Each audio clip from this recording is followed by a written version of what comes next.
The night Julia knocked on my door, everything I thought I knew about my quiet life started to crack. My name is Mark.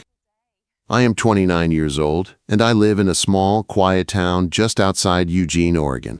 I have been here for about 5 years now. It is the kind of town where people wave at each other from porches and remember your coffee order without asking.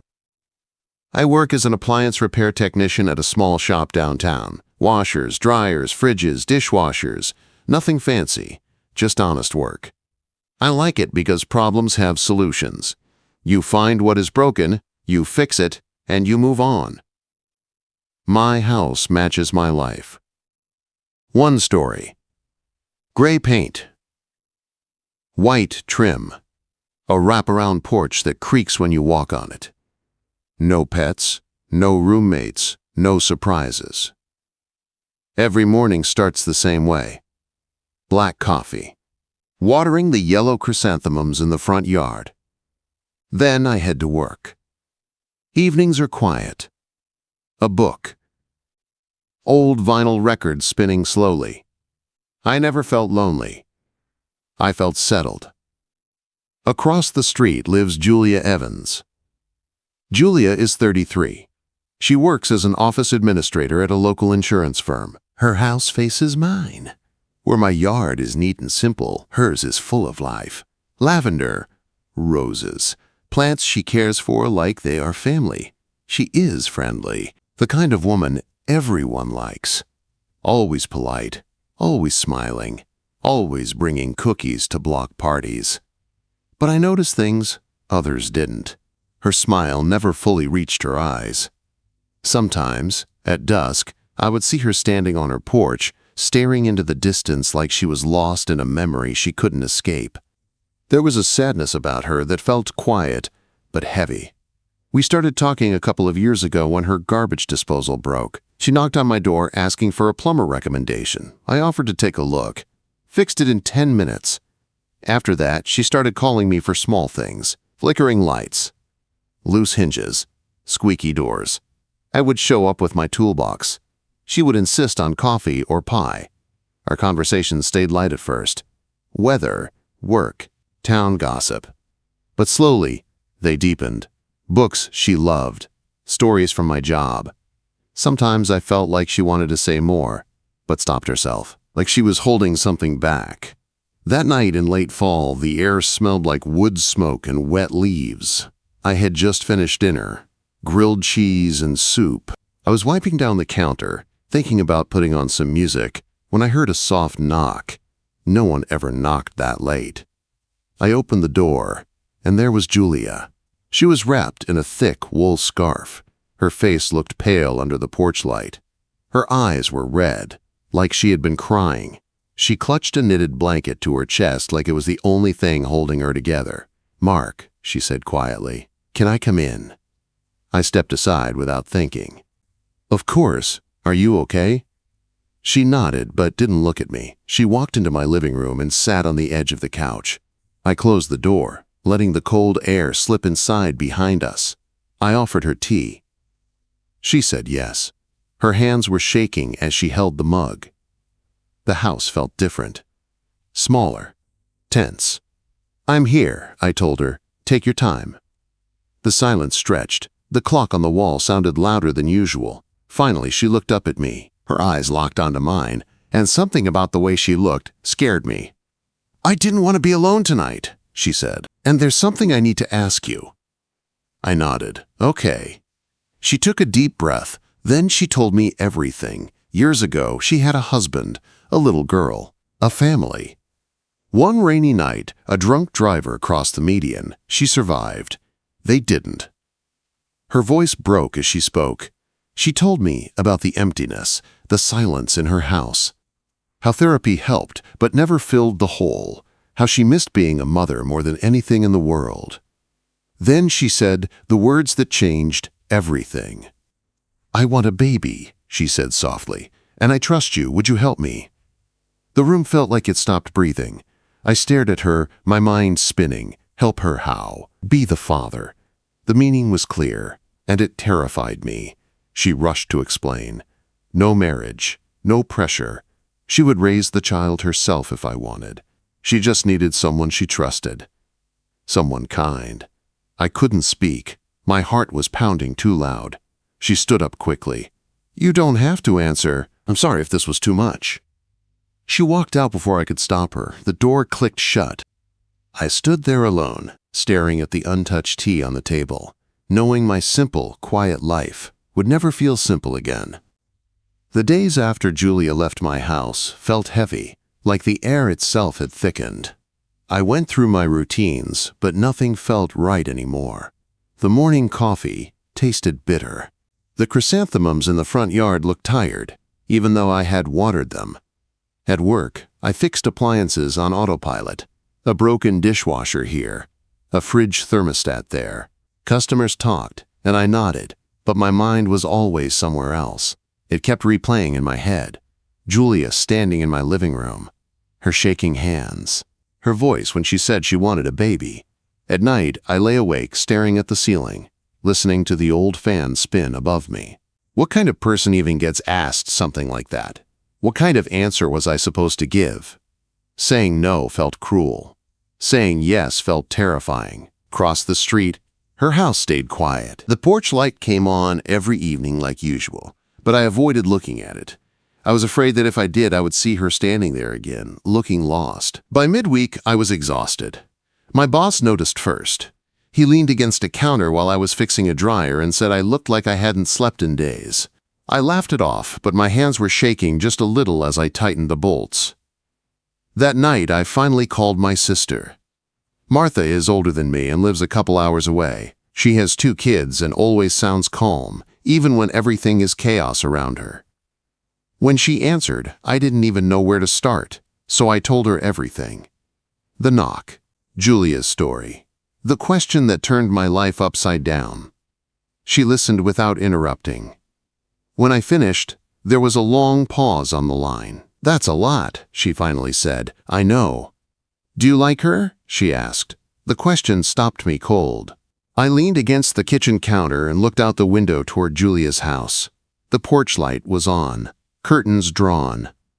"I think I always have," I said quietly. "I just never let myself think about it."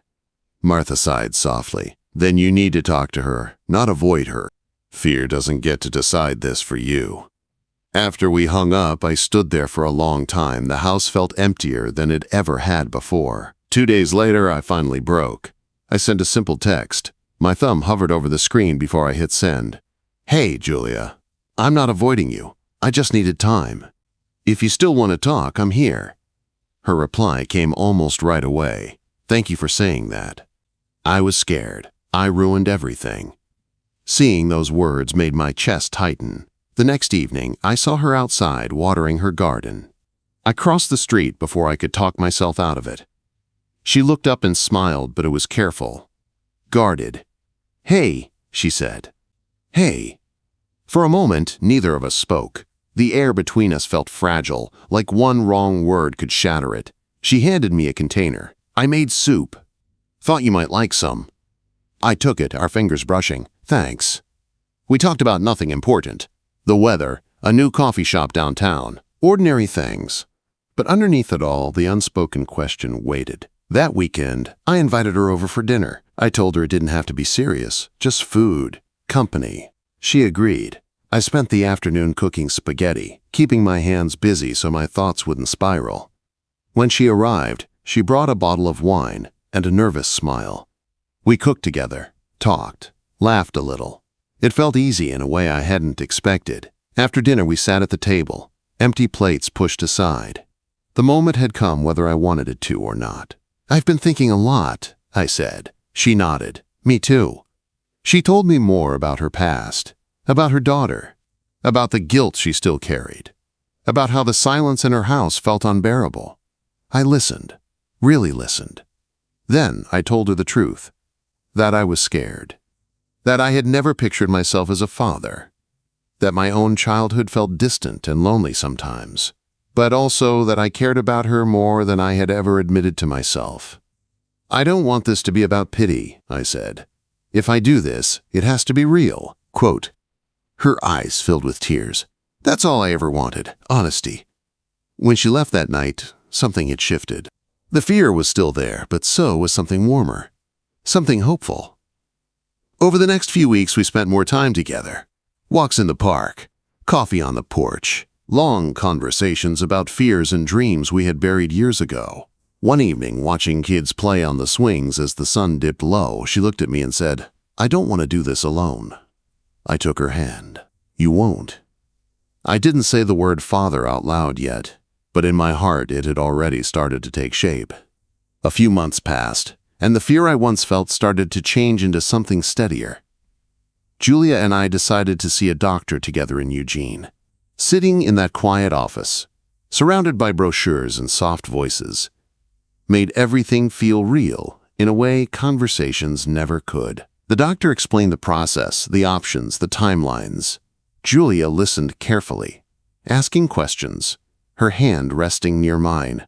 I watched her and realized how strong she really was. She wasn't chasing an idea, she was choosing a future. When we walked out of the clinic, the rain had stopped.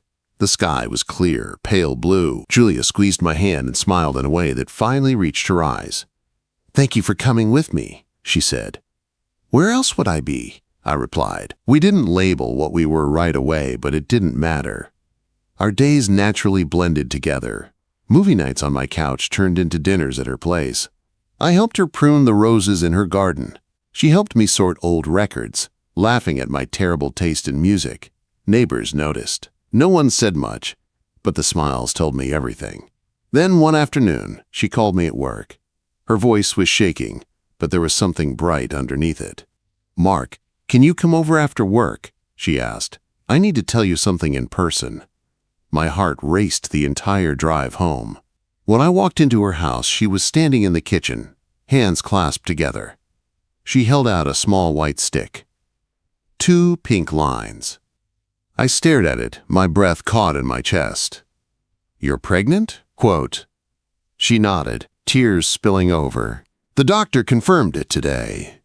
I pulled her into my arms without thinking. I felt dizzy, overwhelmed, happy in a way I had never felt before. "We're having a baby," I said, the words sounding unreal and perfect at the same time. That night, we talked for hours. Names. Doctor visits. What the nursery might look like. I bought her yellow chrysanthemums on the way back to my place and surprised her with them at dinner. She laughed and cried at the same time. But when I went home, the doubts crept in. I lay awake, staring at the ceiling, wondering if I was enough. If I could really be the kind of father this child deserved. The kind of partner Julia needed. A week later, Julia showed up at my door again. Just like the first time. It was raining lightly. She stood there in a coat, her face serious. "Can we talk?" she asked. We sat at the kitchen table. She took a deep breath. "If this is too much," she said quietly, "I need you to tell me now. I don't want you staying because you feel sorry for me." Her words cut deep. I reached across the table and took her hands. "This isn't pity," I said. "This is choice. I choose you. I choose this." She searched my face, then broke down in tears. I pulled her into my arms and held her there. "I love you," I said, the truth finally spilling out. "I have for longer than I realized." She looked up at me, stunned. Then she smiled through her tears. "I love you too," she whispered. From that moment on, there was no turning back. We faced everything together. Doctor appointments, planning, fearful nights and hopeful mornings. I went to every ultrasound, held her hand, listened to the heartbeat with my own heart pounding in my chest. We talked about moving in together, about building something real, not just for the baby, but for us. One evening, sitting on her couch with my hand resting on her growing belly, she looked at me and said, "I don't feel broken anymore." I kissed her forehead. "You never were." The baby kicked for the first time that night. I felt it under my palm, and in that moment, the last piece of doubt inside me finally disappeared. Our daughter arrived on a quiet spring morning, just as the cherry trees along our street began to bloom. The hospital room in Eugene was filled with soft light and steady beeping sounds. I stayed by Julia's side through every contraction, holding her hand, whispering that she was doing great, even when she thought she couldn't go on. When the nurse finally placed that tiny, crying baby on Julia's chest, the world seemed to stop. "She's perfect," Julia whispered, her voice trembling with wonder. We named her Lily. When I held Lily for the first time, wrapped in a soft pink blanket, my hands shook. She was so small, so warm. Her fingers curled around mine like she already knew I was hers. In that moment, I knew I would spend the rest of my life protecting her. The first weeks were exhausting. Sleepless nights, endless diapers, bottles at all hours. I took time off work and stayed at Julia's place every day. We learned together. Sometimes we laughed. Sometimes we cried. But we never felt alone. Julia healed slowly, but I could see something else healing too. She smiled more. She sang softly to Lily while rocking her to sleep. Sometimes she would pause, tears in her eyes, remembering her past, but the pain no longer owned her. A month later, I moved in for good. We turned the spare room into a nursery, painting the walls a soft yellow. The house filled with sounds it never had before. Tiny cries, soft laughter, the steady rhythm of a family finding its way. Julia hung pictures in the hallway, one of her late husband, one of her daughter, and next to them, new ones, the three of us in the park. Lily sleeping on my chest, Julia leaning into me with a smile that finally looked peaceful. "They'll always be part of me," she said one night. But this is our now. Life wasn't perfect. There were hard nights when Lily wouldn't sleep, days when Julia's grief resurfaced without warning, moments when I doubted myself again. But every time we faced it together, holding each other, choosing each other. My sister visited often, teasing us, bringing food, holding Lily while we caught our breath. Neighbors stopped by with gifts and advice. Our quiet street felt warmer, more alive. One evening, months later, Julie and I sat on the porch swing while Lily slept inside. The air was warm. Crickets chirped in the distance. Julia rested her head on my shoulder. "If I hadn't knocked on your door that night," she said softly, "I don't know where I'd be." I kissed the top of her head. Probably still across the street, both of us pretending we were fine. She smiled. "You gave me a second chance." I looked toward the house glowing behind us, the soft light spilling onto the porch. "You gave me a family."